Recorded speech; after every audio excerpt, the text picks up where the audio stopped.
I'm pulling out of my driveway. We all know what that means. It's time for a drive to Origins. Okay. Well, as you can probably tell, this is going to be a slightly different episode of RFI compared to most of them because it's just me here, DM Matt.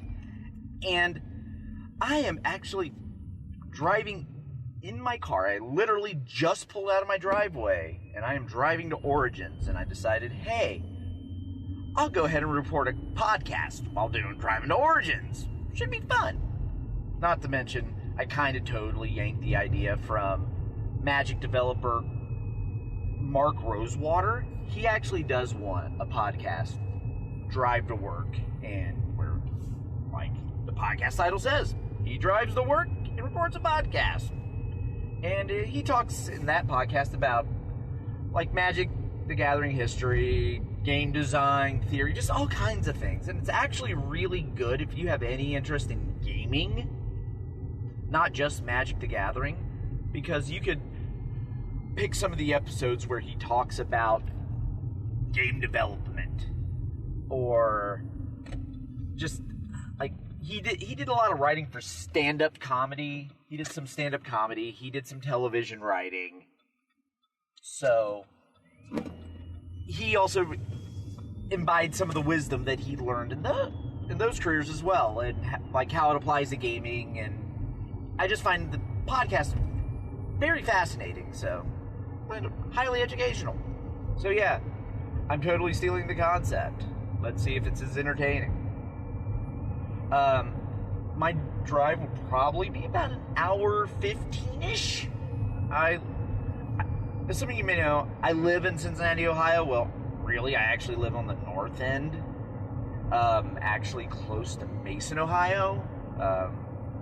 Around, like, the amusement park, Kings Island.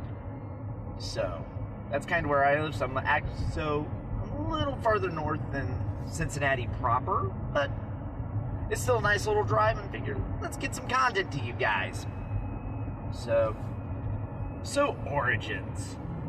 Origins is actually the first gaming convention I ever went to, and I actually went to Origins not because of gaming the first time.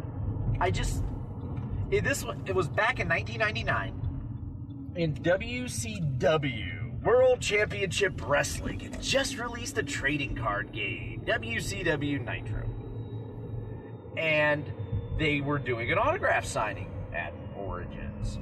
And I actually found out about Origins because I was looking for wrestling autograph signings.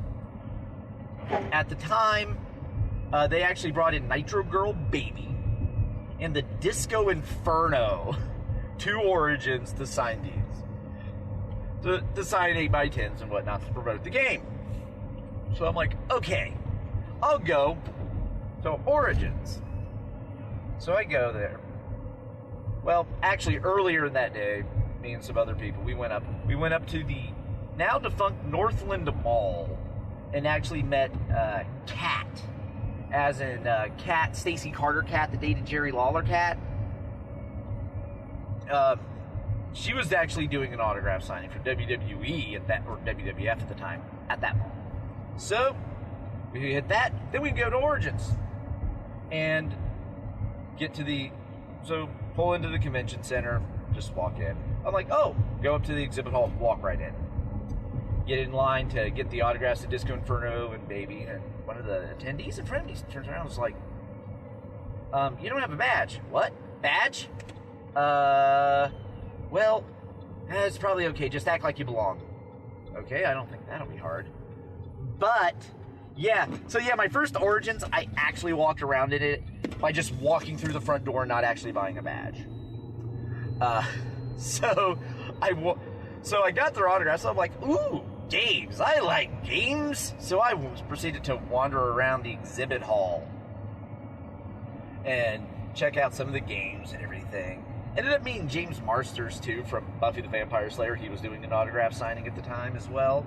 So I'm like, hey, I got his autograph. I'm like, oh, that was fun. I'll have to remember to do this next year. Next year comes, I forgot. The following year comes, I forgot. Well, actually, I do remember, but I kept remembering like the week after Origins, because I really at the time wasn't plugged into the gaming world. Didn't really have a local game store. My gaming was horribly sporadic, if any. So yeah, I was kind of a lapsed gamer at the time. But by golly, 2003 rolled around, and that's when I remembered Origins, so I go up for Saturday. And oh my, this is kind of like in the peak D20 bubble. Hasbro had just bought Wizards of the Coast not that earlier. Peter Atkinson had bought Gen Con back in May of 2002, so the little bit of turmoil in the gaming world, the convention world, well, not even turmoil, just, it was a new era, we'll say. So I go in and, oh my gosh, this is amazing!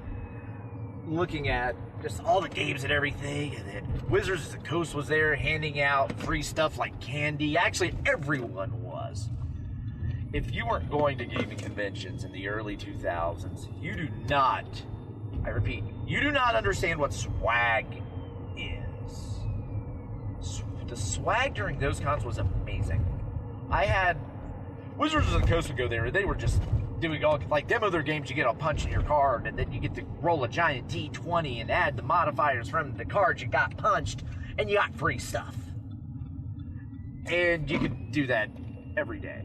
And the convention's 4 days long. So, yeah, lots of free stuff. I think there was one Gen Con, I figured out the manufacturer's suggested retail price of all the stuff I got. I've got like $400 worth in free stuff. And we're talking like board games, like I got Axis and Allies Europe. Got that one year at Gen Con, or it might have been Origins. I know at Origins I got the Wizards of the Coast 3.5 Star Wars RPG. The core rulebook. I got that as a freebie at Origins. So, you'll have to excuse me here for a second. I am actually pulling cash out of the ATM.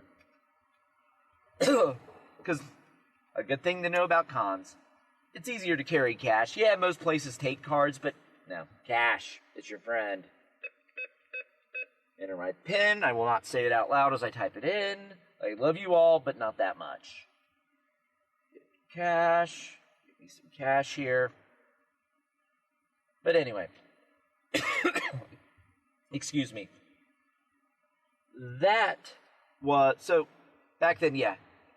There was lots of money. New money being invited in the convention scene between Peter Atkinson taking over Gen Con, Hasbro buying Wizards of the Coast. So, yeah. There was lots of free stuff to be had. Okay, now give me my cash, ATM. Thank you. And now we leave the ATM and continue our drive to Origins. But, so, that was my first Origins, and I only went up Saturday. And I'm like, oh my gosh, this is amazing. And then, outside of the exhibit hall, there's a booth for this thing called Gen Con. And I'm like, oh, that's in August. I could actually, now that I know conventions are fun, I'll go for like 3 days. So I went for 3 days to Gen Con that year. Waited 90 minutes in line to get my badge because, as people are wont to do when they show up at like 10 o'clock or 9:30 on a Friday. Didn't quite fully comprehend as a newbie con goer when you wanted to be there. So, we go there. I go there, and yeah, needless to say, I got hooked, and yeah, I became one of those con people that goes to cons. Well, Origins and Gen Con, that is. So, but anyways, with Origins, it's one of these cons. It's actually been around since like 1975, and it actually started out as a wargaming convention by a Baltimore wargaming group with the help of Avalon Hill. And so Origins 1 was back in scenic Baltimore, Maryland. It was basically a wargaming convention. And then it continued. Then eventually SPI also got in on this. They're like, oh, this Origin thing's cool. So So then Origins was put on by Avalon Hill and SPI. And then in 1978 is when Gamma, the current people that run Origins, finally took it over. And then Origins also was a very nomadic convention for an extended period of time. Because they bounced around everywhere from Maryland. They were in Staten Island one year, Ann Arbor, Chester, Pennsylvania, Detroit, Dallas, LA, Houston, or no, not Houston, Atlanta. It was somewhere south. And it was also weird because, like, the Atlanta one, that was in 1990 in conjunction with Dragon Con. And then there's 2 years, Origins and Gen Con were at the same time, too. Which, yeah, I don't think you'll ever see that again. Any of these three conventions cohabitating like that. But considering 1990 Dragon Con was kind of a new thing back then, so you got that. So, excuse me as I take a drink here. Normally I wouldn't be drinking like this on the podcast, but hey, I'm trying to do this without editing, so you're going to get a little bit of rambling and a little bit of slurping here as I drink my energy drink in the morning.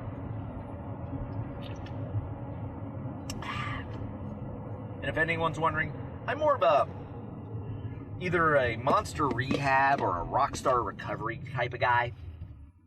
When it comes to I prefer like the not quite as full of sugar and the non-carbonated energy drinks. Those tend to be great for me, more so than the other ones that kind of actually do make me feel jittery if I drink them too fast. So I'm like, not a good idea. So let's go with something a little lighter, because I'm not a coffee person, just don't like coffee. So I need to get my caffeine infused somehow, so that's the way I chose.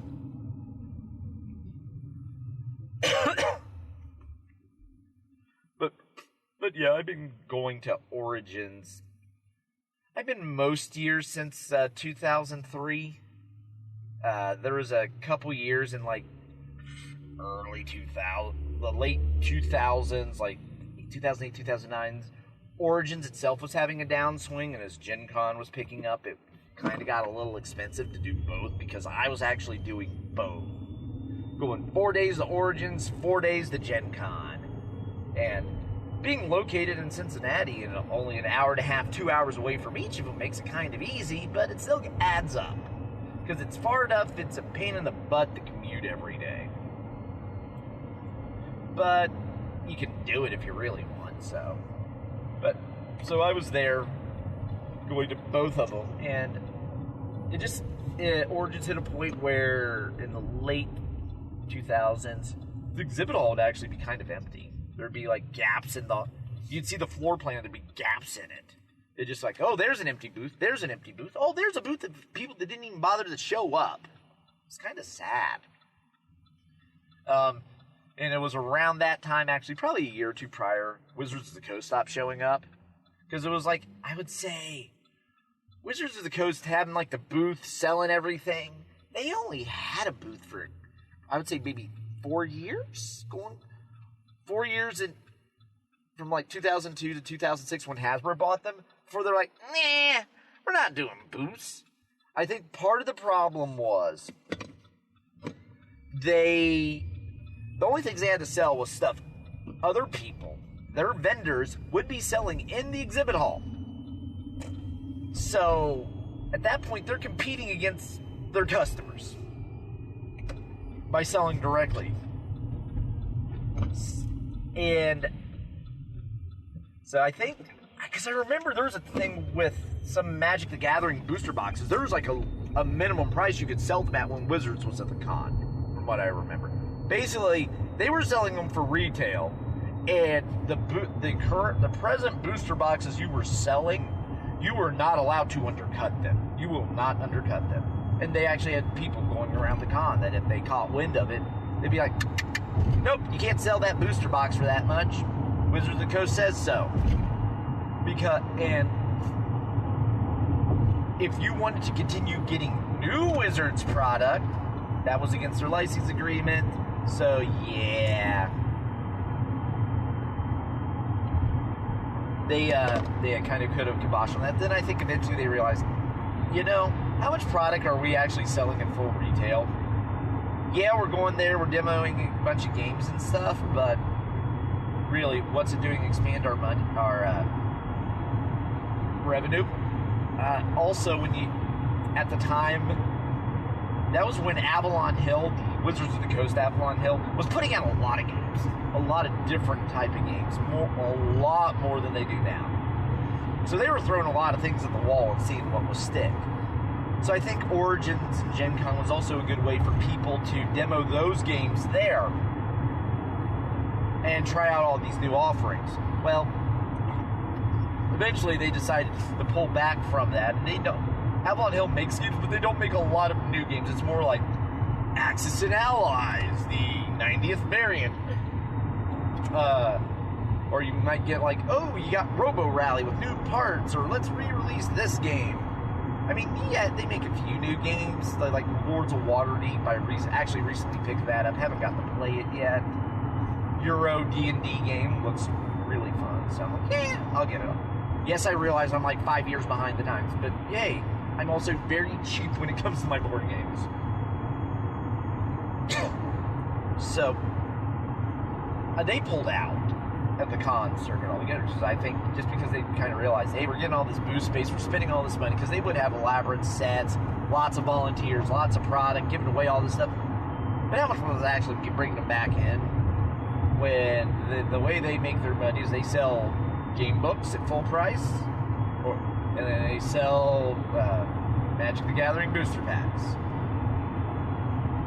So they pulled out, and I think that's why they might send some staff there to do some seminars, to do some panels and other events, but they don't really run events anymore.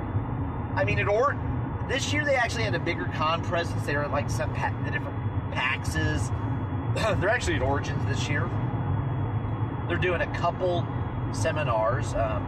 One of them, they're talking about, it's going to be like Mike Earls, Chris Perkins, and some others talking about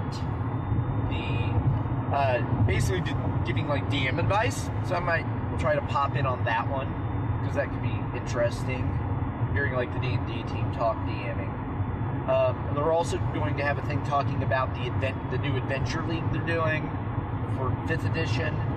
So I might pop in on that as well, because I've only done one RPGA game in my entire life, and that was at the very beginning of 4th. It's actually how I decided, hey, I'll try out. So I did that, and it just wasn't for me. It wasn't fun. There was a couple people in the table, and I think a lot of it might have to do with the table you have. And one of them, in the one game I had, a couple of the players had already played the module with other characters, and they were basically just grinding their various characters through all the events to level them up. So they didn't offer a lot. They tried to do a little bit of role-playing, but they were just kind of going through the motions because, hey, they're grinding. Yes, grinding in a role-playing game just doesn't seem fun, but hey, I'm not into the competitive aspect of it, so it was kind of like, what's up with this? So, but yeah, so they were that, and then the others weren't so talkative, and it was just kind of like, yeah, we're doing this adventure. There wasn't room for lots of role play, because it was heavily encounter-based, because it was 4th edition. It was kind of built around the tactical combat system, which I still will say, it's a very fun tactical combat system.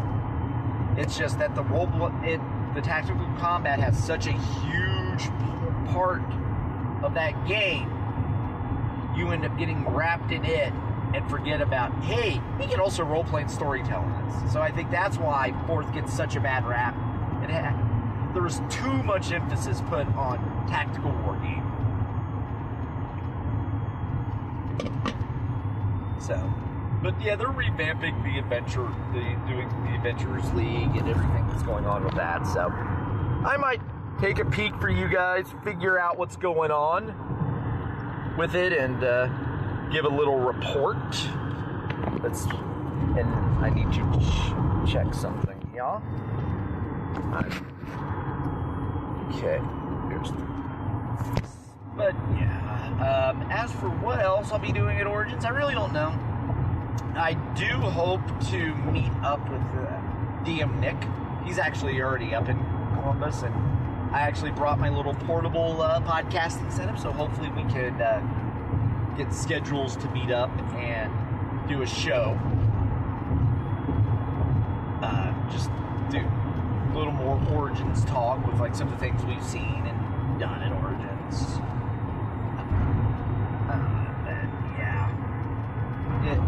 Origins will always have a special place in my heart because it's a fun little con. I mean, and if Gen Con's getting too big for you, because Gen Con last year was over 60,000 people, Origins was 50. Yeah, Origins had its day once registration issues, much like Gen Con does when it comes to getting events, but it's not as hard.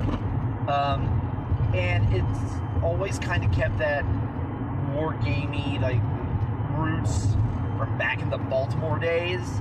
So while it does have some anime, it does have some of the pop culture, it doesn't have it to the extent of Gen Con.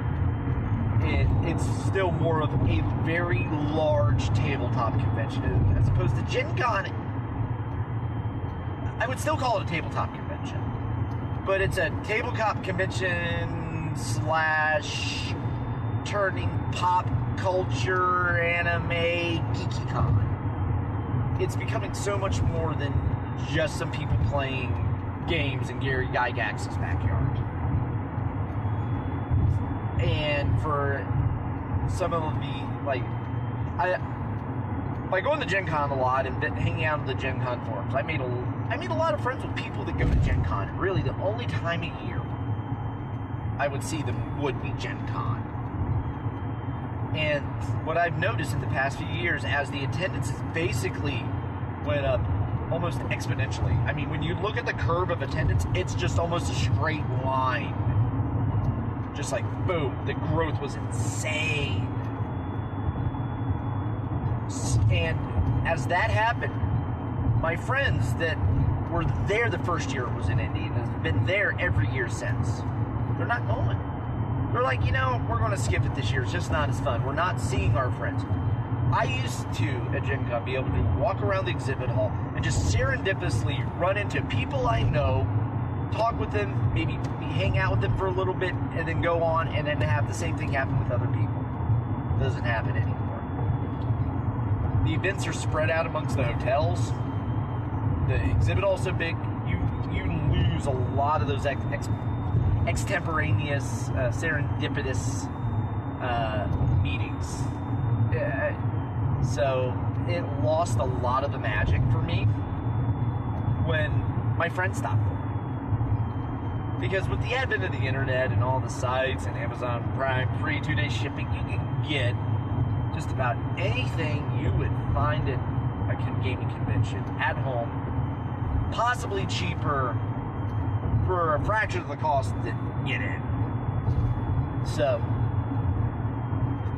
going to shop isn't for me a big reason. It was to see my friends. And for me, gaming-wise, I was never big, hey, let's go randomly game at the con unless I was playing like a tournament for prizes and stuff. Because I got an amazing gaming group. I'm going to humble brag here about my group for a second. We got a group, we got 6 of us. We're all well-adjusted human beings for the most part. We have like real jobs and everything. So and they're willing to play just about any game. Board game, role-playing game, doesn't matter. We play it. We get along so well. We have so many games we want to play together. Once a year, we rent a cabin at General Butler State Park in Kentucky. Mind you, a very large, air-conditioned, showers and full kitchen with satellite cable cabin. But it's a cabin nonetheless, on a lake, and we play board games all weekend. Because we just love gaming. Not any specific type of game. It's not like, oh, I'm only going to play role-playing games that are these systems or whatever. No, we'll play anything. Right now, we just finished up my first edition AD&D game. From that, we did some board games. From that, we went and we played some only Warhammer Fantasy military stuff. From that, we're going to D&D 5th. We got a campaign for that. We're also doing a top secret SI, and we're going to start making characters for another L5R campaign. Very different systems. But my group was like, let's play this. This will be fun. And so that's why, and my home group scratches my gaming itch so much, I don't feel the need to game a lot of conventions. That, and also, you'll hear some horror stories of like bad RPG groups and bad DMs, and that you run into a convention. So it's like, I have more important things to do with my time than wasted on a bad session. And mind you, I know there's great DMs out there. I know there's great players out there that play these games. It's just, I don't know, it seems a little potluck lottery to me, and it just not really my thing. It's just like for the longest time, I wouldn't even look at seminars or the different talks that would happen at conventions. I would just ignore them. And part of my reasoning was, I'm at a con, I want to be up, I want to be doing things. I don't want to just sit there and talk, and if I want to sit and listen to people talking. That's what my podcasts are for. So I did it. And I'm looking back, I'm like, you might have missed out on a few things here. So that's why this year I'm going to try to do some of the seminars. That's why they got the couple that the D&D team are doing. So I figured, hey, do those, and I'll do them. I'll be like, well, you're doing this for the podcast. Well, kind of, I'm also doing it for me, too. Just trying to do more things, because normally also my conventions would be spent grinding HeroClick Battle Royals and HeroClick events, but I'm not in the HeroClick scene as much as I used to. It kind of, one venue closed up here, and scheduling didn't work for me making it to events. One of the events a lot of my friends play at, one of the venues one of my friends play at, runs their game on Sundays pretty much at the same time would record RFI. So it's like, not going to be able to make that. And then so I started missing sets, and I'm just like, I'm really a couple years behind in Figs. So hopping back into it now would be a little bit more difficult, getting reacclimated to the meta game and everything. So that's why I'm kind of looking to expand my horizons.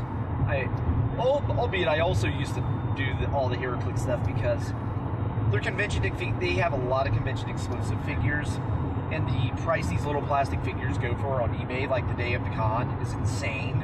So you could pay, if you do well enough, you can pay for your convention flipping these silly convention figures. Which one year I actually did pay for Gen Con by going to Origins and doing that. Getting the convention figures, flipping the convention figures, and when you have a little figure, you might have spent, say it took me 4 events to win one of these convention figures. It would have cost me $48. That figure sells for $100 on eBay. Yeah, I got to play 4 games, 4 events. So there was the time enjoyment of that. And each one of those events was a sealed event, so you actually got product to keep. And then if you won one, you got a $100 figure. It was a fairly decent return on investment. Because it only takes like 4 hours to get those 4 events when you do battle royals. So it was almost as though playing HeroClix became a way to pay for conventions for me. But then that became a lot of work, and actually what really turned me off to HeroClix, I think it was Gen Con 2012. A bunch of convention figures. The HeroClix people are lined up outside the exhibit hall, ready to get them. But let me set the scene first. Origins would let the Wizkids have people line up in the game hall and let them sell these convention figures in the game hall. The game hall is open much earlier than the exhibit hall, and even though they're not selling this stuff until like 10 o'clock, you could be in line very, very early. So you get a nice organized line forming. Gen Con, however, you will not sell products outside that exhibit hall. Nope.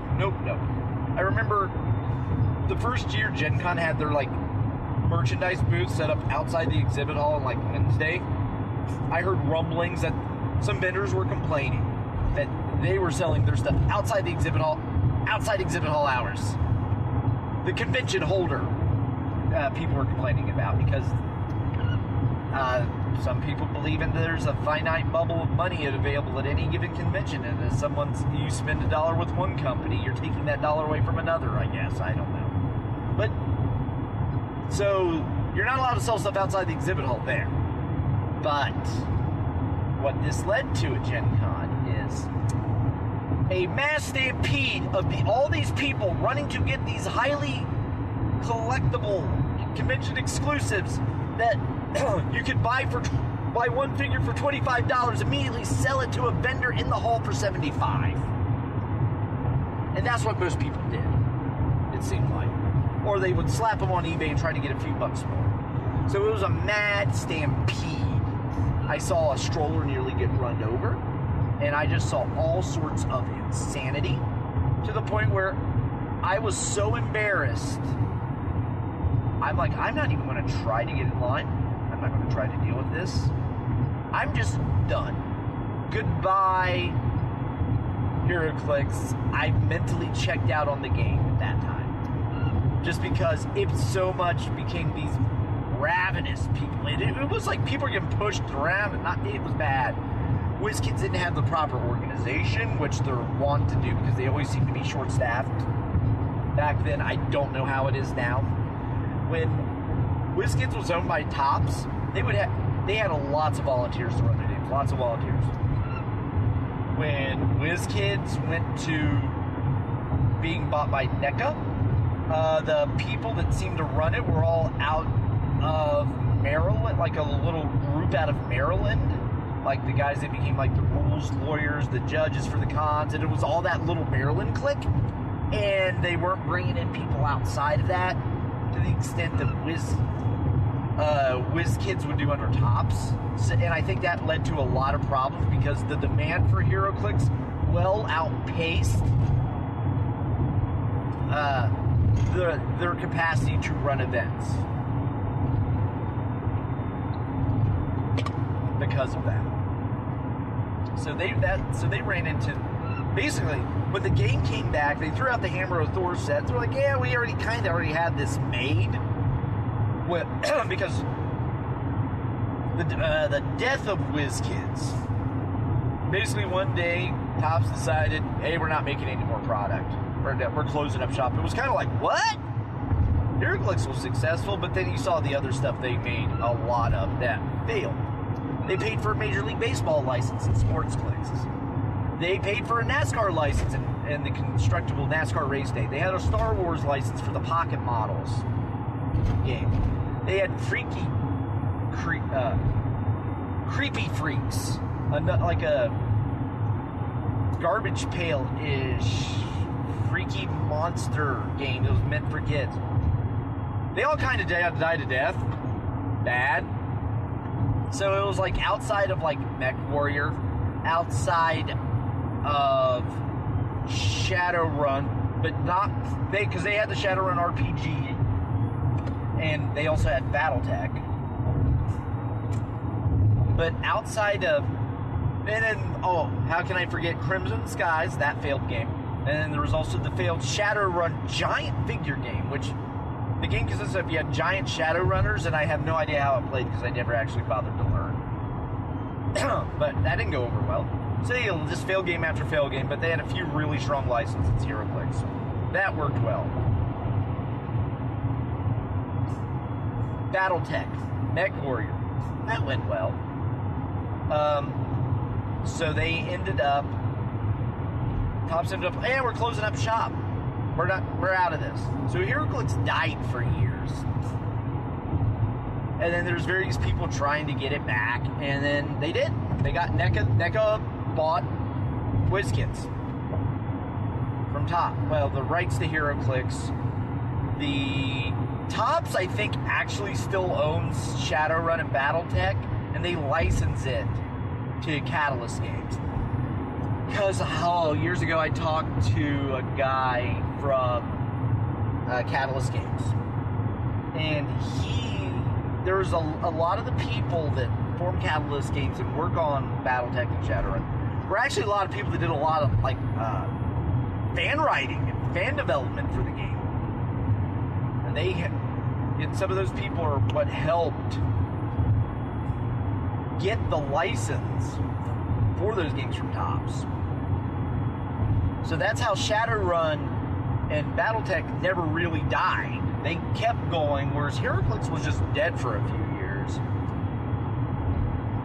Albeit the scene in Cincinnati was still pretty good because in Cincinnati, Ohio, Wizkids was located in the old Raul Partha building, another Cincinnati gaming company. Yes, that Raul Partha that made all the miniatures. Wizkids kind of spawned off of that. Jordan Weissman, there's a whole story there. I'll spare you the history of Wizkids. But Wizkids warehouse, while their main offices was in Seattle, their warehouse was in Cincinnati in the old Raul Partha building. So what happened was, Wizkids closes. A couple friends of mine had the brilliant idea, hey, I bet they're going to be throwing a lot of stuff out. Let's go dumpster diving. And oh my, it seemed like everything in that warehouse went straight to the dump. They were pulling out bags of convention figures, of exclusive judge figures, cases and cases of product, factory sets of games. It was a bountiful loot of gaming stuff. There was molds for some of the figures, the actual master molds. I mean, just so much stuff. They grabbed a bunch of it, but they could only grab so much before they just had to throw it out. But before they go, it's like, we can't take any more. And then some other people were doing it as well. So, but they got so much stuff, they ended up giving back to the HeroClix community. They were giving out stuff they dumpster dove from Wizkids as prizes for HeroClix events. So HeroClix kind of stayed alive that entire death period because they had so much crap they got when Topps closed the Wizkids warehouse in Cincinnati.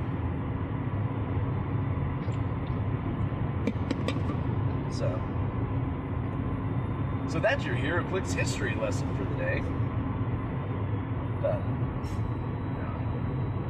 But yeah, this Origins I actually am doing what I said is kind of insane. As of right now, I'm commuting back and forth to Cincinnati each day. Just part of the reason the shows have been down a little bit, we've not had any RFIs recently. My wife's had some medical issues recently. I mean, it's all going to be well, don't worry, nothing, but it was just some stuff that had to be worked through, and we're a couple months into it. So it kind of started that from coincided kind of with our sabbatical. So, because, I wasn't available, and then other people had life in, so when you don't have one person kind of pushing, hey, let's get a show out, it's easy to start the pot fade. Which I really don't want to happen, but unfortunately sometimes life does kick in, and unless you have a large catalog of evergreen issues, it's bound to happen. So, but yeah, so I'll be doing the commute thing. Not like I said earlier.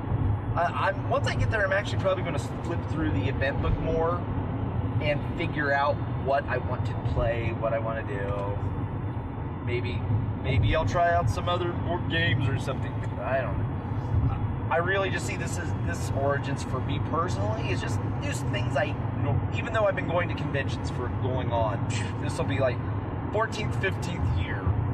Let's see, 2003 math hard driving up. Plus, I also had about 5 hours sleep. So if I'm rambling some, guy on about 5 hours sleep, driving about an hour, 15 hour and a half, while recording a podcast. So take it for what it's worth. So I might even try some other stuff. Maybe try to get in some board games. For some of the board games I have. Not really sure. But yeah, it'll be fun times. For sure. I mean, I am sad Origins isn't having their auction, though. Some years it seemed like that would be where I would spend most of my money at Gen Con or Origins as the auction. Because, hey, I do a first edition AD&D podcast. I like old stuff. So, I would sit there and I would buy, like, the old out-of-print Avalon Hill games. Or, I'm also into, like, the war games with, like, the rule books that read like textbooks. That's kind of my thing. I love those type of games. So, I would also get them very cheap at times, too. Albeit it was terribly annoying. There was a stretch where if you wanted anything under $5, it was nigh impossible because Troll and Toad would have a buyer there buying everything. But Troll and Toad is since, if you look at their website and compare it to like 7 years ago, their out-of-print stuff is kind of out of print. They don't carry the same amount of that type of stuff anymore. They're more of the new games. Magic, singles, HeroClix singles, Pokemon singles, Yu-Gi-Oh! Singles, that type of stuff. They've gotten out of... They used to be, they had everything, and it was great. Except when you're in the auction bidding against them, and I couldn't score a single game under $5. Whereas before, I could buy, like... I was buying copies of some Avalon Hill games, like the more common ones. But as I'm trying to fill my collection, $2 here, $2 here, $2 here. 5 games for $10 to fill in gaps in my collection. Oh yeah! But yeah, so it was at the point where I was bidding against them, and I'm just like, it got annoying. But don't have that to worry about anymore. But yeah, there's no auction at Origins, which is sad. But I know why. Ohio has some laws about how any auction has to be conducted. Any auction in Ohio must be run by an auctioneer, you see. Yeah. So you must have a licensed auctioneer to do it. And so you can't get away with having convention volunteers. Or you can't get away with having Tim Kask and Frank Menser run it. Like they do at Gen Con. You can't get away doing that. So if you need an auctioneer, it's like, I got a vibe, which it's fine and all, but part of the auction fun at like Gen Con is the stories you get to hear Frank and Tim tell. Or when, I'm blanking on his name. The guy that does Tova. I think his name begins with a J. Tova is the toys, video games, and like other wacky stuff. Basically, it's all the really crazy, absurd stuff that the Gen Con auction gets. They auction off on Saturday nights, and they basically just make fun of the stuff while auctioning it off. And it kind of became a thing called Tova. And basically, you go there, you may not even have any interest in buying anything, you just go there and laugh because it's entertaining. Excuse me.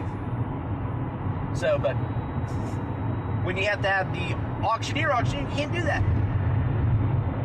So they no longer. So they changed the auction.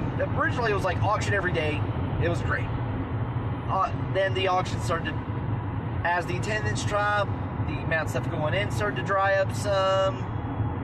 And I was like,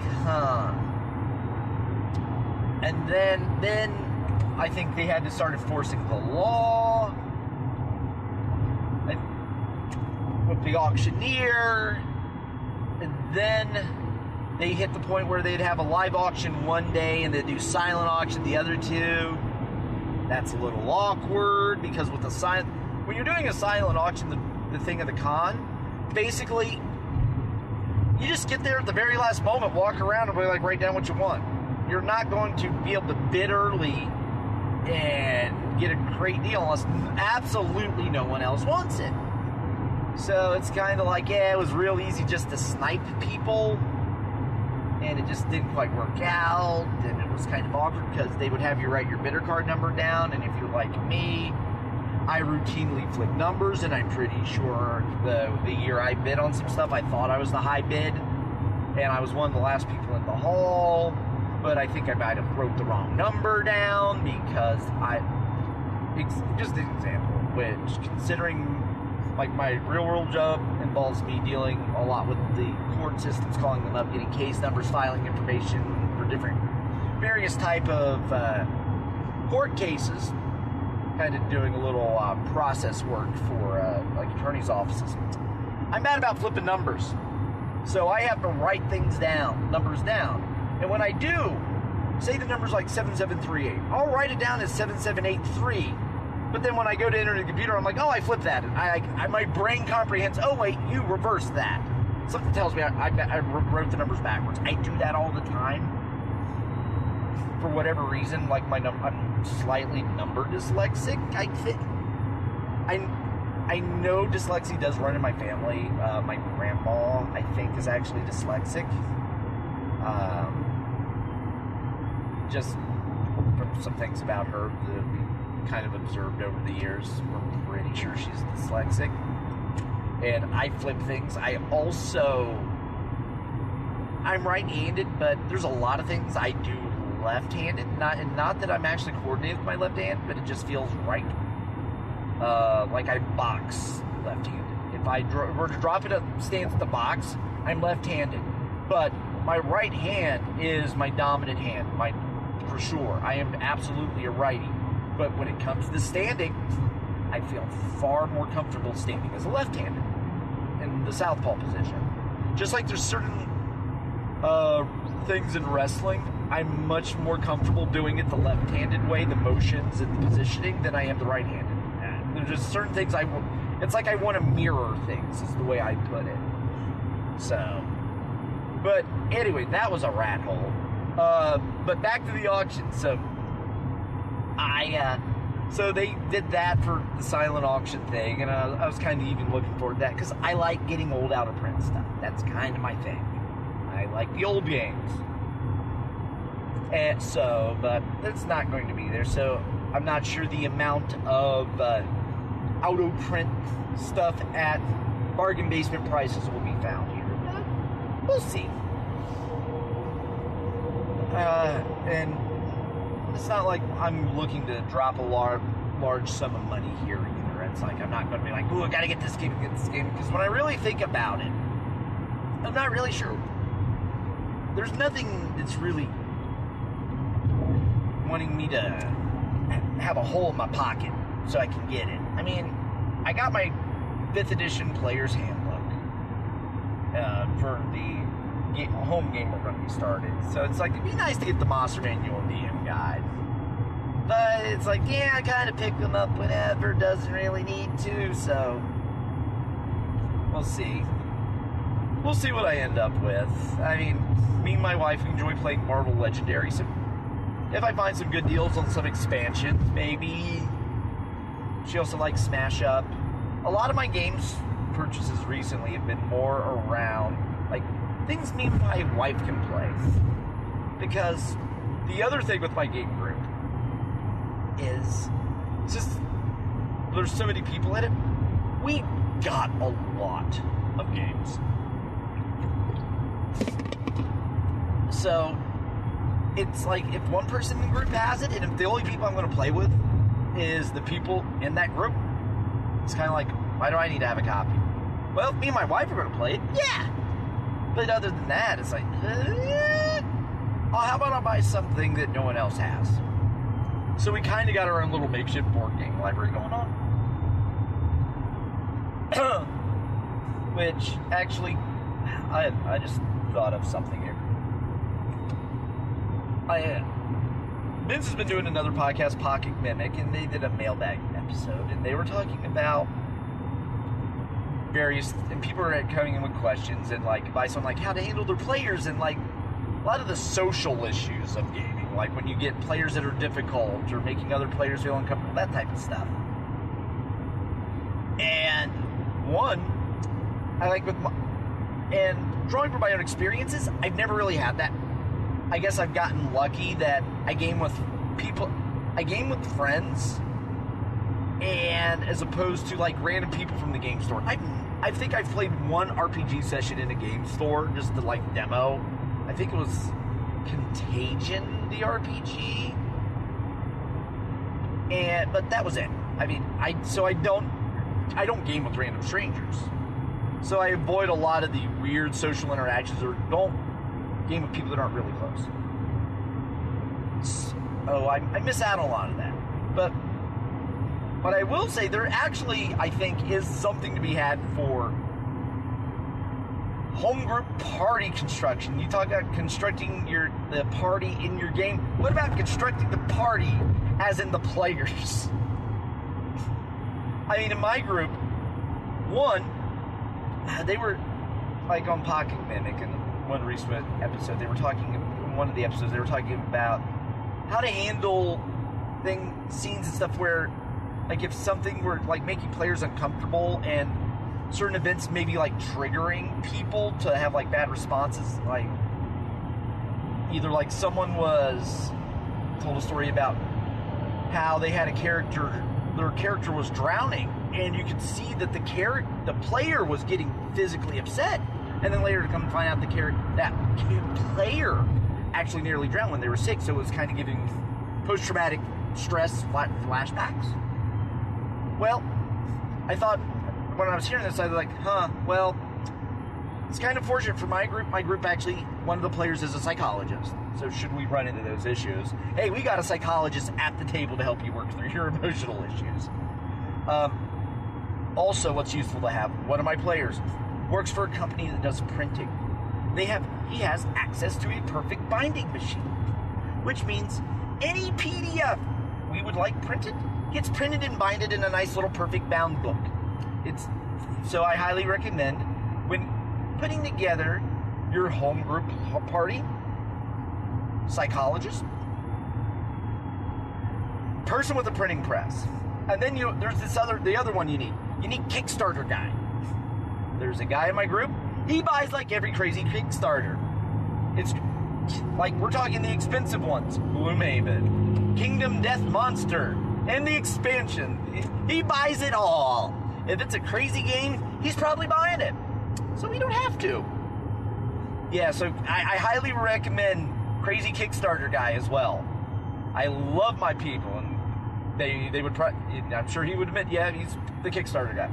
But yeah, so he goes and buys all the really big expensive games, so we don't have to. And so it kind of works. And then I'm like and I think my role is, hey, I got all the really old out of print stuff. I'm like, my games are older than me. I'll be 39 in October. Or November. My birthday's in November. You see, another problem I've noticed I started having as I get older is I shift everything a year. Like if you were asking me, when did this happen, like an event happened in wrestling or whatever, I'd be in 96. No, it actually happened in 97. But it's consistent. I'm always a year off, and I haven't quite figured out why I have that year disconnect in my brain when it comes to doing math. But there's like a year that I always want to shift everything.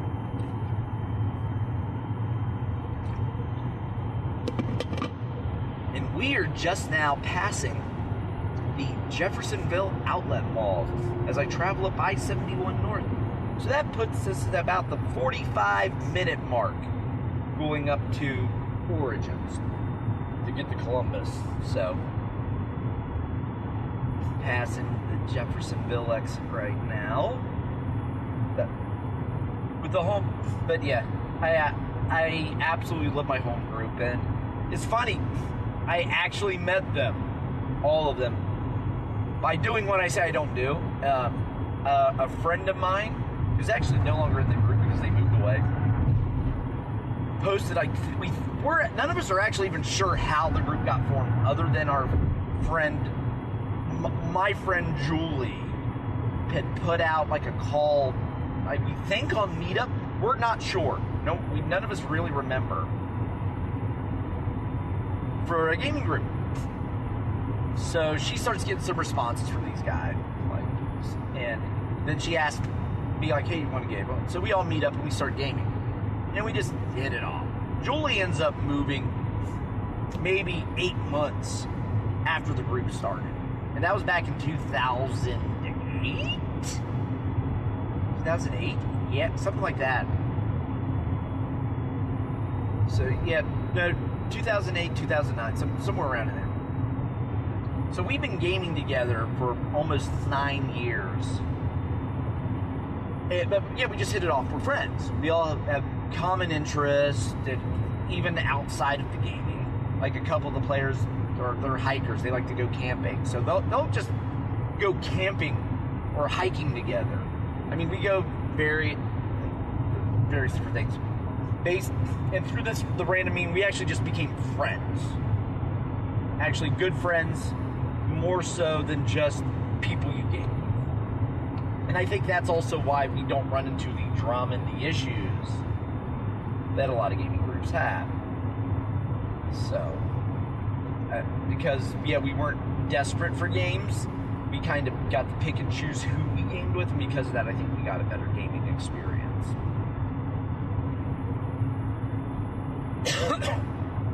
And then I'm actually the one who, because none of them had ever been to like Gen Con Origins or any of that. And then I missed like one gaming session, and I came back the following week with like, "Hey, look at all this stuff I got at Gen Con." We're like, "Oh wow, we need to start doing this." And so they started going now to the convention, and so they're most of my group is going to Gen Con. One guy, Rob, he's actually camping during Origins. He's taken his camper, went up to a campground, so he's doing Origins like 2 days, camping the other 2. But yeah, so.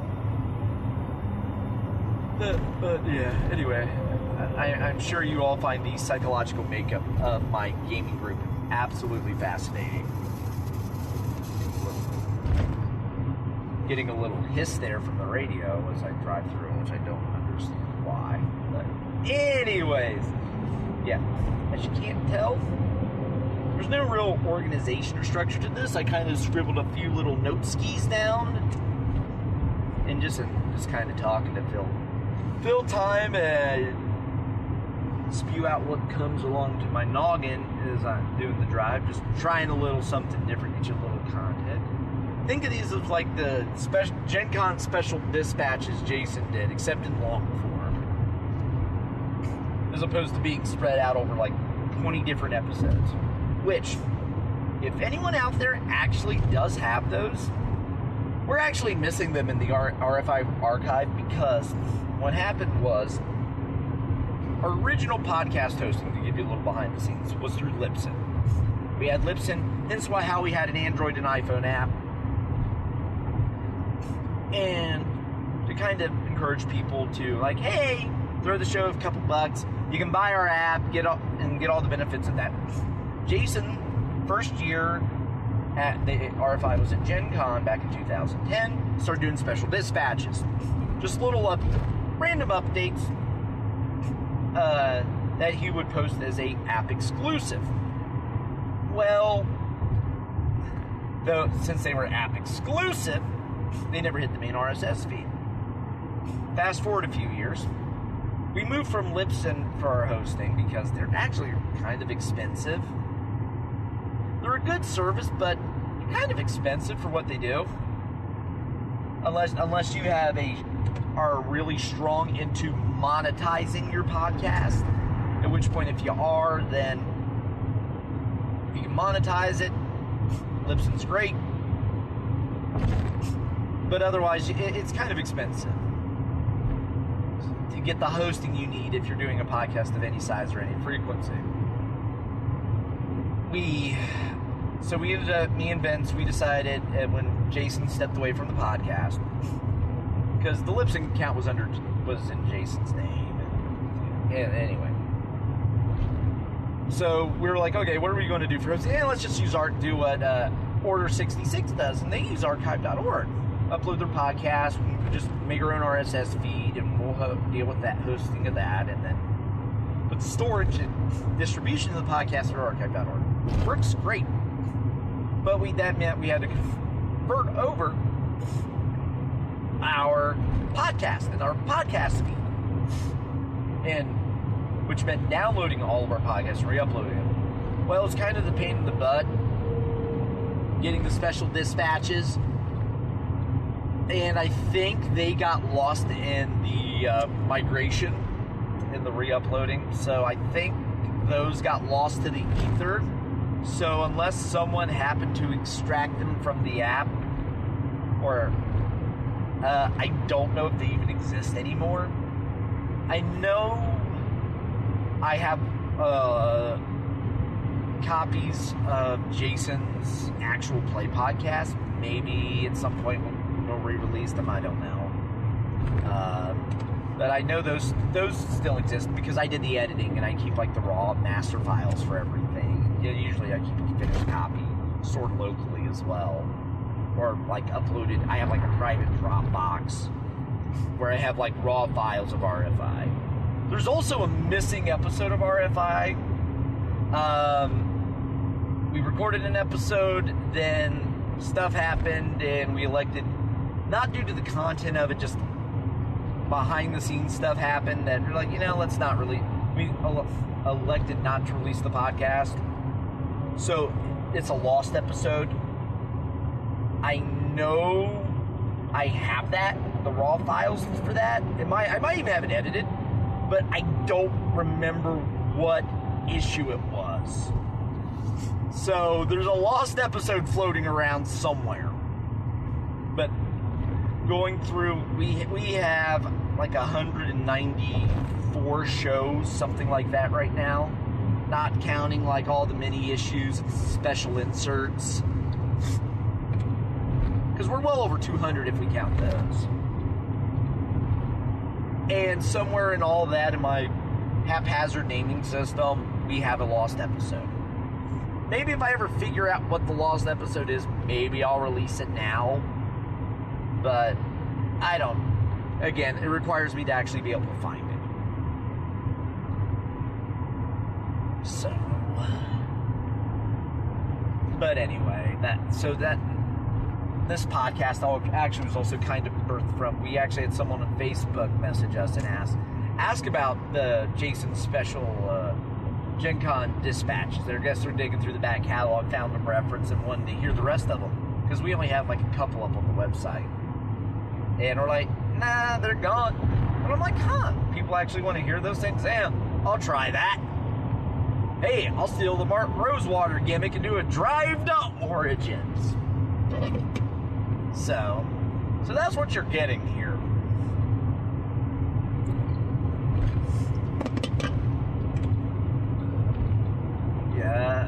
Yeah, and I know we've been dead. Me and Nick are actually going to talk about some podcast show ideas too. So we're hoping to get RFI back up and running. So hopefully we shall be having more content on a regular basis for you soon. It's just a matter of getting back into the swing of things. And like I had mentioned earlier, if all works out, I brought my recording gear, so we should be able to get some content recorded for you at Origins as well, and hopefully me and Nick will be able to sit down and record a show, which will be actually the second time I've actually been in studio, so to speak, with a host from RFI. Going way back. Way back. I think this was probably in 2010. I was actually in Jason's apartment in New York while they were recording shows. This was back in my producer's days. So I was sitting there listening in and making my notes to edit the show and all that while while Vince, Nick, and Jason were doing the show. So I was in studio for that one. I mean, because really, like, Nick lives up in northern Ohio. I live in southern Ohio. Jason was in New York when he was on the show. Chad was in Chicago. Sal was on the East Coast. Vince was in Pennsylvania and now Texas. So we've never really all been in the same place at the same time. And then Will was out in Seattle.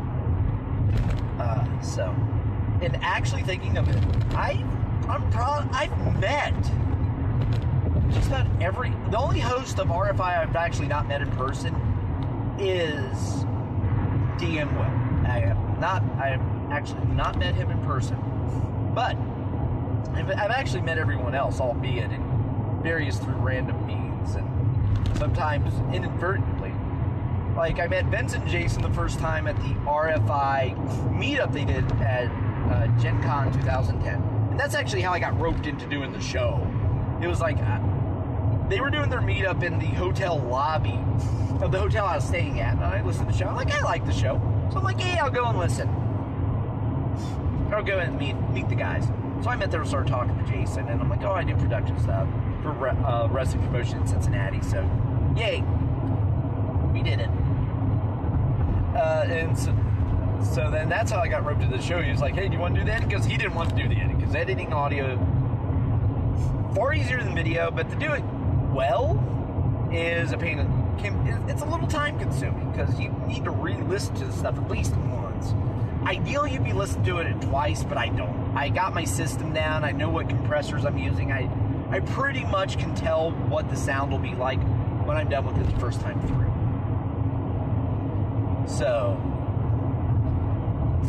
but yeah, no, it was a pain in the butt editing at first. Well, as I got my rhythm for doing the show. But yeah, so that's how I met Vince and Jason. And then I had actually met Nick before then, though. I ran into Nick at Origins, and I was actually walking around Origins with my RFI shirt. And he stops me. And a guy stops me. He's like, oh, RFI, that's my podcast. I'm like, oh, it's Nick. Hey. So he actually snaps a picture of me wearing the shirt. Mind you, the RFI shirt I had on was the shirt I actually won back in episode 17 when they did a RFI t-shirt giveaway. So yes, they gave away the t-shirt, the one t-shirt they gave away ended up being the guy who ended up producing the show event. Just weird how things work out. So, but yeah, so that's how I met Nick, wearing an RFI shirt, randomly walking down the hall before I was even on the show. I met Chad actually at the same RFI meetup at Gen Con 2010, and then I would see him at Gen Con several times over the years. Same with Jason too. Sal. I actually met Sal the first time outside the Hair Arena in 2000? Or no, Hair Arena, that would have been the ECW TNN taping in 1999. I met him there. And back in the parking lot when he was working for ECW. I actually have a picture of me and Sal from back then. And then, a few months later, February of 2000, there was an ECW TNN, ECW Hardcore TV taping in Cincinnati. I'm front row for it. And Sal's wrestling. Sal gets whipped into the guardrail. The guardrail gets hit. He hits it so hard it gets jammed into my side and bruises my abdominal wall. So Sal actually bruised my abdominal wall back in like 2000. So I always remember like Big Sal bruised my abdominal wall. And then when he emailed in, I'm like, what? This is weird. That I told him the story. Like, yeah, we've met before. Then I told him, meet him in Dayton. How I actually had my hotel room was next to his. His and Balls Mahoney. They were next door to me that night. And the stories of that night I can tell you, just from other people. ECW was insane. I would just leave it at that. They are very insane human. It was insane. But yeah. So that's how I actually met Sal. Well before a glimmer of the RFI even existed. But I know Vince has met Jason and Chad. I don't know if Vince and Nick have ever actually met in person. I'm not sure. And I don't think any of us have ever met Will. And I don't think Vince and Sal met in person either. So, I'm like the one guy who's actually met just about everyone that's actually been a co-host on RFI. And actually, I've never met Crispy either. Him being in Vegas, yeah, just nowhere even close. So it's like, if they're on the West Coast in a host, I haven't met them. Yeah. So, but yeah, hoping to, like I mentioned earlier, just reboot RFI, get us back up to things, hit that issue 200, and have an extravaganza, one would hope. But yeah, and just give me a little idea what all goes into the show. I don't think we ever really did like a behind the scenes of like what goes into producing the show. It's like usually what would happen with an RFI would be Vince would send out just like a rough show outline, like format. Hey, here's our topic. This is what we're going to talk about. Blah blah blah. We go and do our thing, and then sometimes they'll be like, okay, we need a creature. Just pick something out of this book, Matt, or whatever, or pick a magic item, and then we'll hit a few topics. And then at that point, we start doing our research, just doing some reading material. Show day, we bounce between trying to use Skype and using Discord. Skype used to be great, and then it just seems like more like a bloatware. So we switched to Discord, which seems to work really well for multiple group chats, more so than Skype. So we started using that. Then we would record our show. And when we record our show, we typically don't play, if I'm doing the recording and editing, we don't play any live bumpers, because up until recently, I actually didn't have that capability, because I mixed everything in the PC from my mic, Vince and Nick, coming in through Skype. So I would mix those in the computer. So I couldn't really also, at the same time, play something on the computer and loop it back into itself. It was just a little awkward, because I was trying to avoid using any analog cables at all. Keep it entirely digital, get a great sound, but I couldn't play bumpers. So I would record the show, then I would have to go through, chop up the different segments, and throw in the bumpers. While I'm doing this, I'm also listening for the show for anything I may need to edit out, any wordy dirts that may be said, or just anything else that should, or if Nick goes robotic because his Wi-Fi's acting up, that happens a lot, or I go robotic because I'm, as being the producer, I am technologically cursed at times. Probably would also help if I wouldn't be waking up at noon on Sunday when we record a show at 1 p.m., but kind of happens when I'm working a wrestling show on Saturday night and get home late. I'm like, I have to sleep in, try to recover. So, edit that stuff out. And then I'll also throw just like a leveler and a compressor on it, just to try to, and then a filter to clear out like any background noise, fan noise, just like hums or hisses you get from your mic. Just it's the general stuff that's low, but it's easy to clean out, so I clear all that out. And I do all that in Adobe Audition. Like, some people use Audacity, you can do that stuff in Audacity. It's like, I got so used to the Adobe workflow, I can't imagine not using it. It's like, it's my baby, I love it. It probably does far more than I need it to, and I can do it with freeware and all that. And if you're just starting out, don't buy Audition. Try Audacity, because you can do a lot of it in Audacity, you just have to learn the interface. Just like use GIMP instead of Photoshop if you're on a budget. But because GIMP does everything, most of what, 99% of what a normal person would need. It's only when you get into the real obscure stuff, like the high-level professional stuff, that you really need those higher-end softwares. So, anyways, I would do the editing, I'd do the post-production, then I'd encode it to MP3 format. And there was a back in time I would also have to take that MP3, throw it in iTunes, encode it in AAC, and do all these weird workarounds because we were also doing AAC chaptering.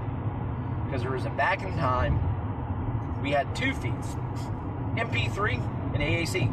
Because there was a time when the iPod and iPhone actually supported chapters. So if you wanted to start the show but jump straight to Table Manners, or straight to DM Rules, or Sage Advice, or the Treasure Chest, or Creature Feature, you could. You just like, boom, it's bookmarked there, works great. But then Apple decided, man, too much work, we're not supporting this, we're more, bye. So they cut the feature out.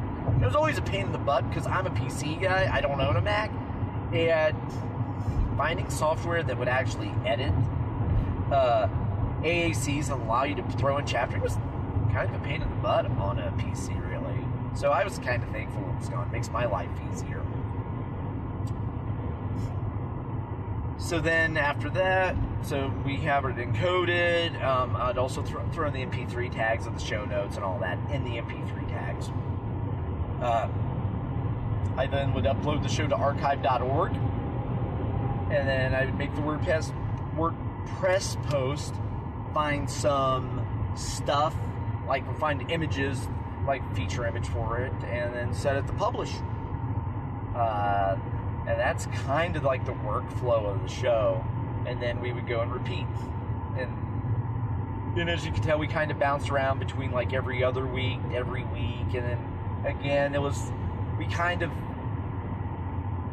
with the show, we really had to adjust around our schedules, just because we have lives, and we're recording on a Sunday, because that's what worked best for all of us. But that also means if any of us had anything going on the weekend, shows would get canceled. So it's like a double-edged sword. There was a time RFI actually recorded on the Tuesdays. Back when Jason was on the show, we would do Tuesday nights, and then it moved to Sundays. But then on Tuesday, when we did like shows during the week, well, actually no. We did some during the week shows, and sometimes those were due to interviews, which I'll get into those. But we actually recorded Sunday evening. But what happened was, originally I was gaming on Tuesday nights. That's it. I was gaming on Tuesday nights. But then my gaming moved to Sundays. We recorded RFIs on Sundays, so we started to run into scheduling conflicts. And this was back when I wasn't on the show. I was just editing, so I would start missing some shows. Or I might be a little late to gaming, because I think we were recording early enough where if everything worked perfectly, I could get to gaming. So we did that, and then we moved it to earlier Sundays, so that way we would have like our Sunday evenings free. And then we would also occasionally do like shows during the week or whatever for interviews, because getting guests, and then the reason why we don't really do it, it can be a pain in the butt from a scheduling standpoint. When you're to schedule a guest for the show, you would have to work around, have the guest be free. At the same time, me, Vince, and Nick are all free. And if that's not during our usual recording time, when we have it budgeted Sunday morning, it can get hard. So, hence why we don't really do it. Or if we were to do an interview, it might be a skeleton crew, just because it's hard to schedule guests. And then also you run in, I remember, I think I've told this story on the show before. It's a Tuesday night I'm getting ready to leave for game. My gaming starts at 7. I'm getting ready to leave my house at 6:30. Get a message from Jason, hey, then they were supposed to record a show that night with Larry Elmore, do the interview, and I wasn't going to be able to sit in because of when we're recording. Jason messaged me like, hey, I forgot I have something going on. I can't do the show tonight. Can you call Larry Elmore and tell him we need to reschedule?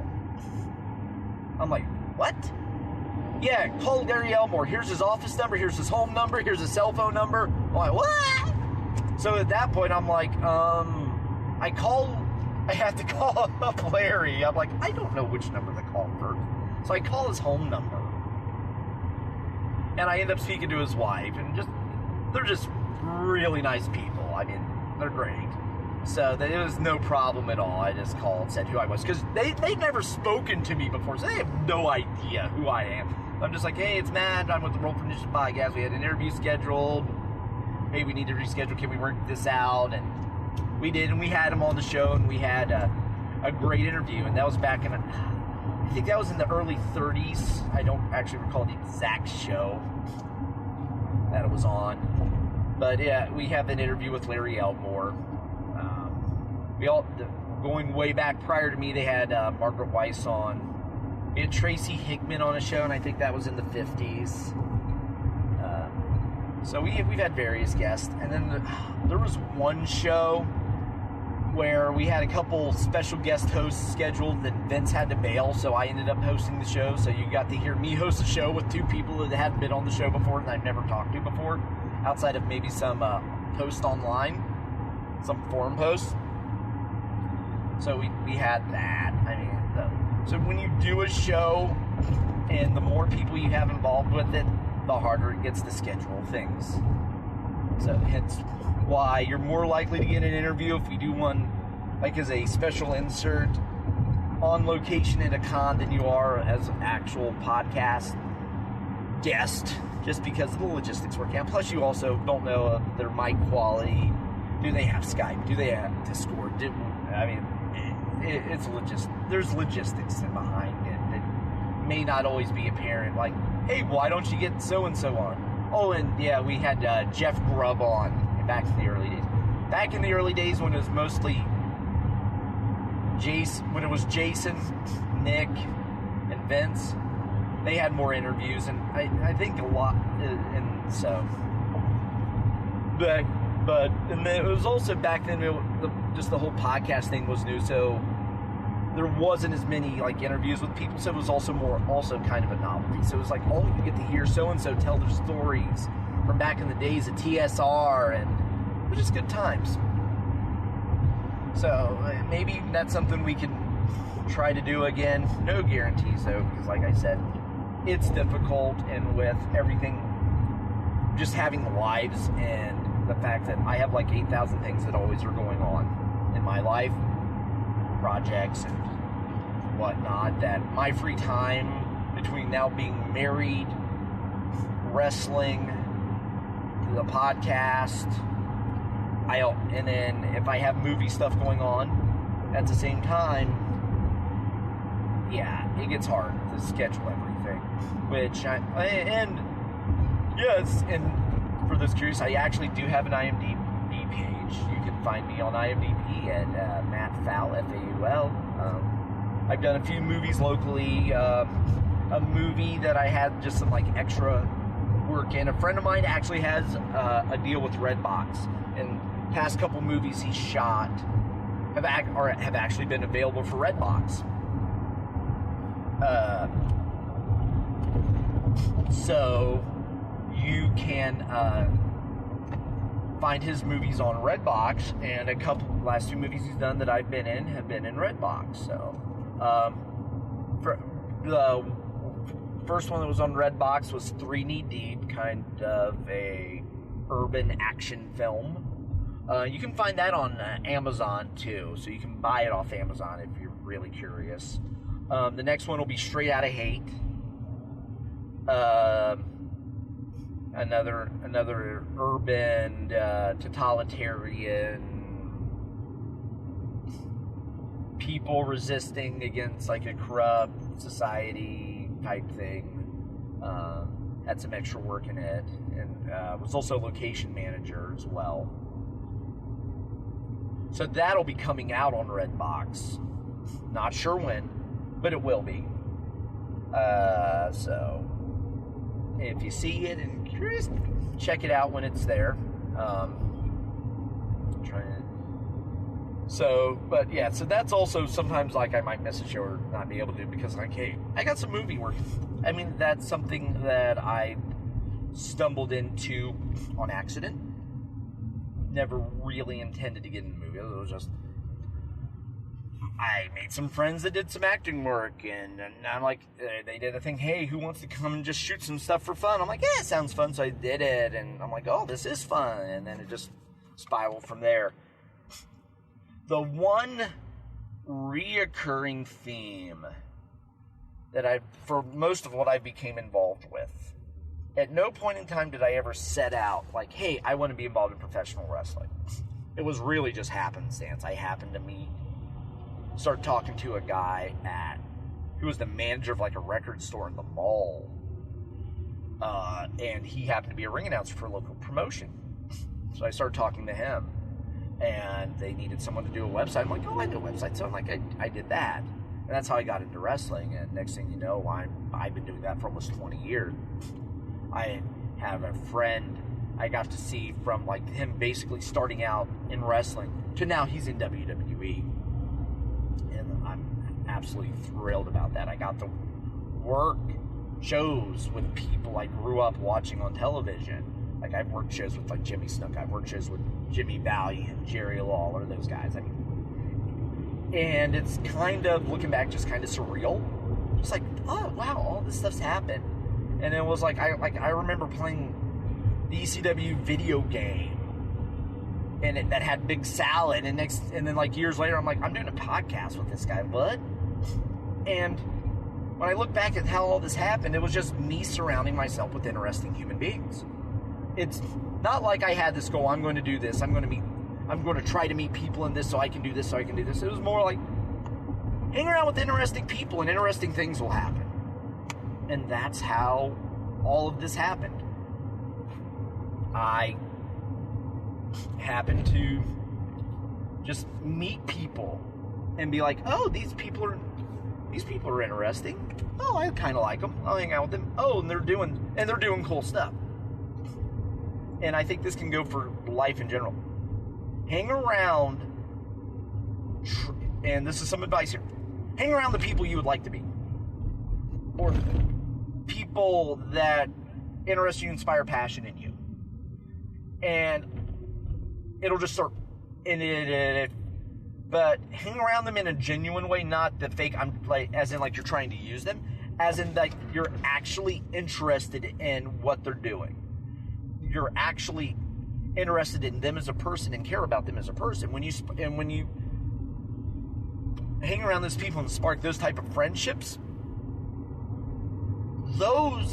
and next thing you know, you're getting involved in similar things. You're having doors open that wouldn't otherwise be opened. If it wasn't for me going to that RFI meetup, there's a lot of things in gaming I wouldn't have done when it comes to having the ability to talk with Larry Elmore, playing a board game with Tim Kask at the local FLGS. I mean, just such random things, like the people I wouldn't have met and the experiences I wouldn't have had because I just didn't take that moment. Hey, I kind of like what these guys are doing. Hey, I'll go meet them and just talk to them. And then through that, an actual friendship sparked, and it just grew from there to what my part of the podcast is becoming everything that goes with that.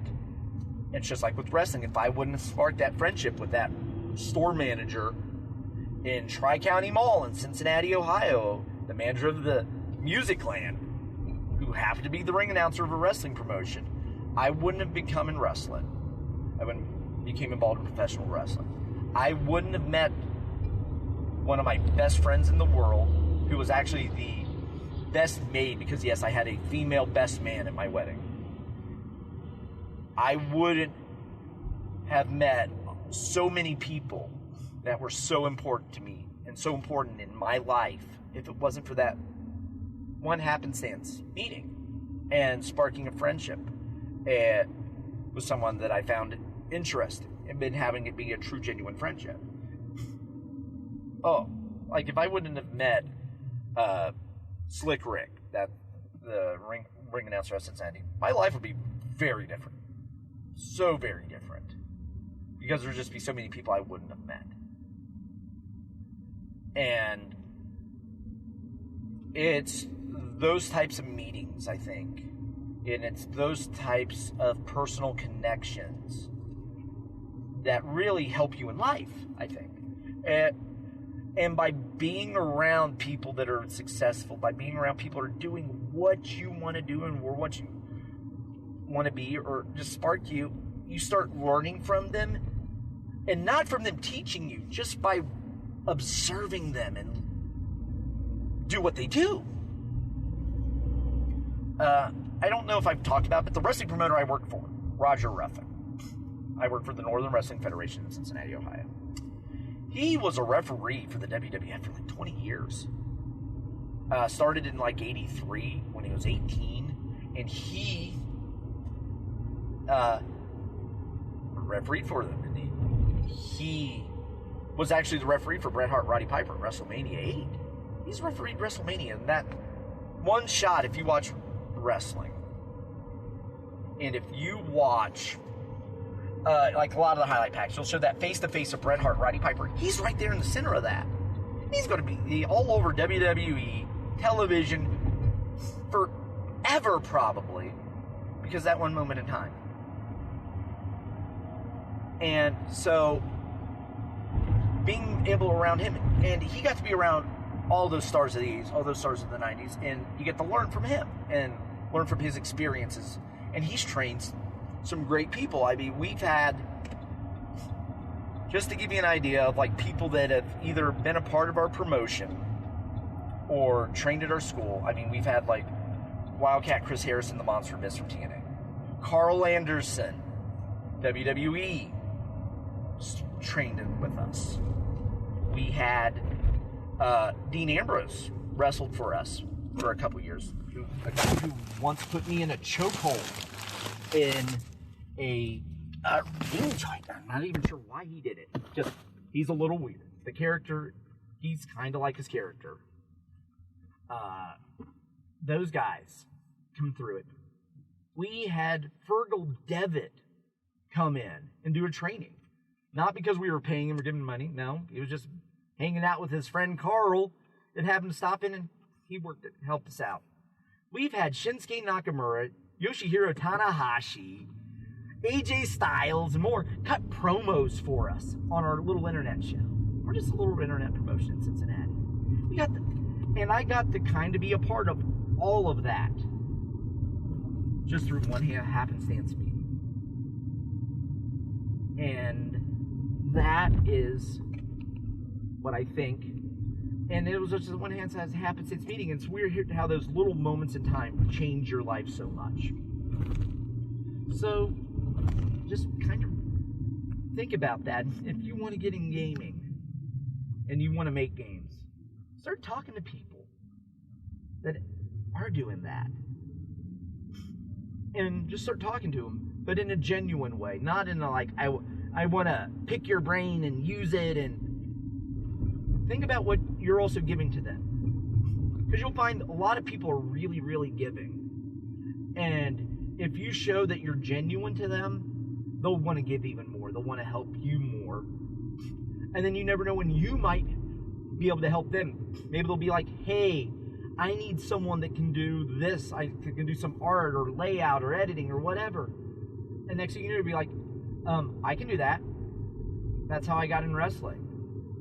I sparked up a friendship, and the announcer's like, hey, we need someone to do our website. We need a website. And this was back in the early 90s. I'm like, I can do a website.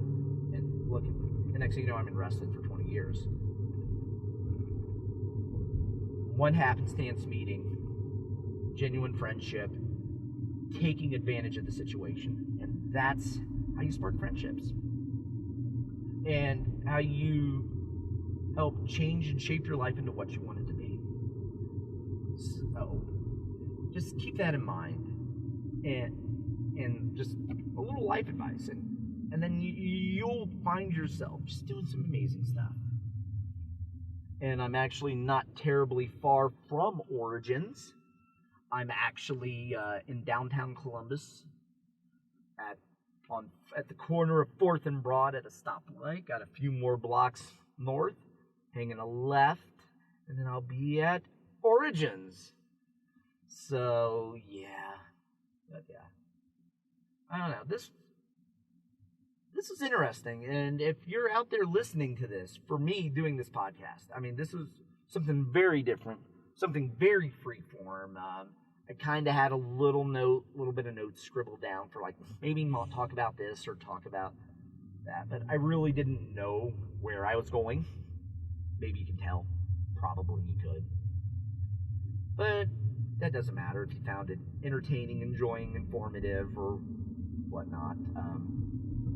So let me know if you enjoyed this, and maybe if I'm driving to like Gen Con or something, I'll do one then. That'll be like a 2-hour extravaganza. So hopefully I'll have a writing companion or something. Doing freeform for a couple hours seems a little intimidating at the moment, I won't lie. But we'll see. Let's see here, coming up. Yeah. But yeah, let me know if you like this, if you found it, if it's worth your while. Feedback's appreciated. Also, if there's any topics you'd like to hear us talk about on RFI, we would love show suggestions. What you like, what you don't like. Leave us stars. We like stars. We like ratings because that actually does.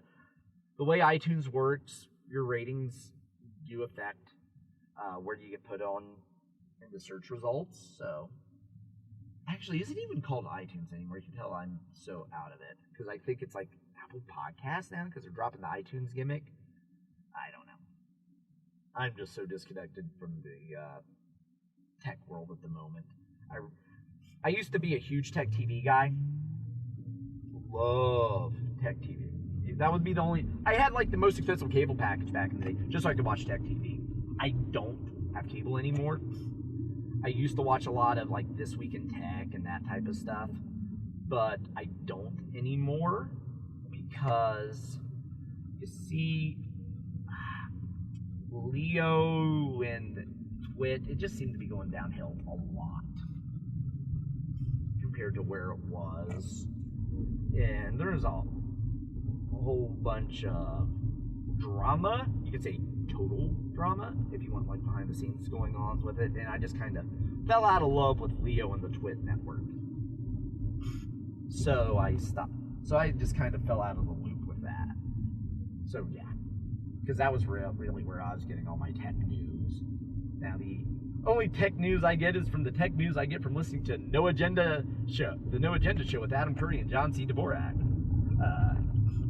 So yeah.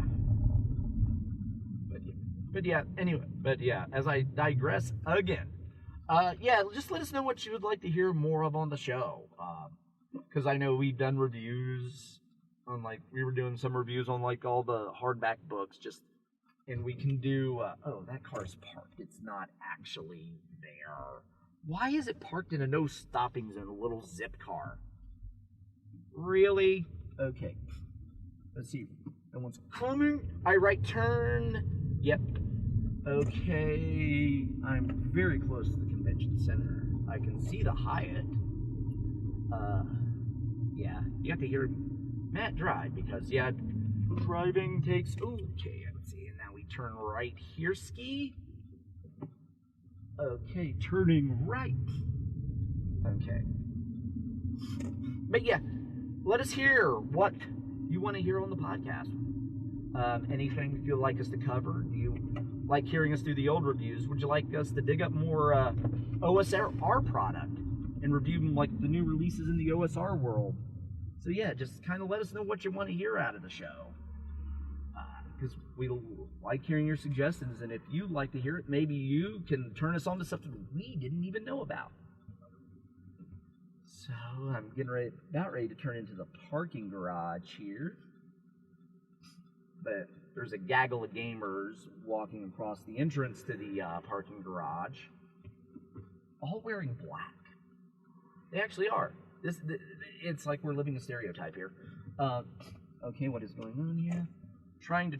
Still trying to turn, because every time the road gets open, a gaggle of gamers walk through. Okay, success.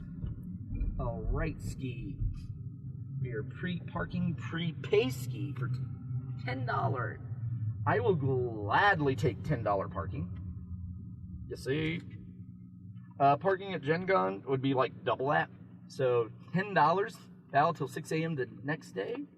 Great. That sounds wonderful, magical. You're gonna get to hear me talk to the ticket taker. So just bear with me a moment, because I'm gonna keep this going until I actually park. Lucky you. Yeah.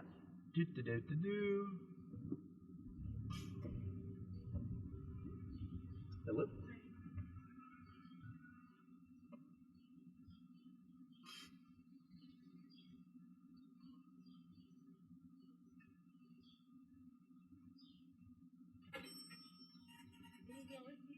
Yes, please.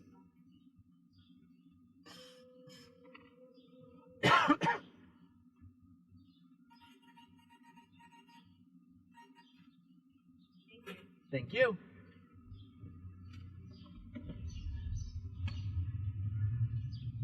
Okay, so now that is done. Now to find a parking spot. Fortunately, also, usually the parking garage, I always park in the parking garage attached to the hotel and convention center. Yeah, it's more, and if I went around the block, I could park outside for probably about $5. But it's convenient just having your car attached, because I walk back and forth to the car a lot. Like if I need to unload something. Ooh, this is a parking space right next to some dude in a wall. Okay, yeah, there we go. Alrighty. I have now pulled into my parking spot in the garage. So with that, it is time for me to let this go. Wow, I've been recording for an hour and 40 minutes. Wow, this went a lot longer than I thought. Oh yeah, well, I did have to take a little detour to the ATM, so that's kind of why. So with that, anyways, it is time to wrap this podcast up. And so with that, instead of talking Origins, it's time for me to be walking around Origins. And keep it original, keep it old school, and good morning, everyone. Bye.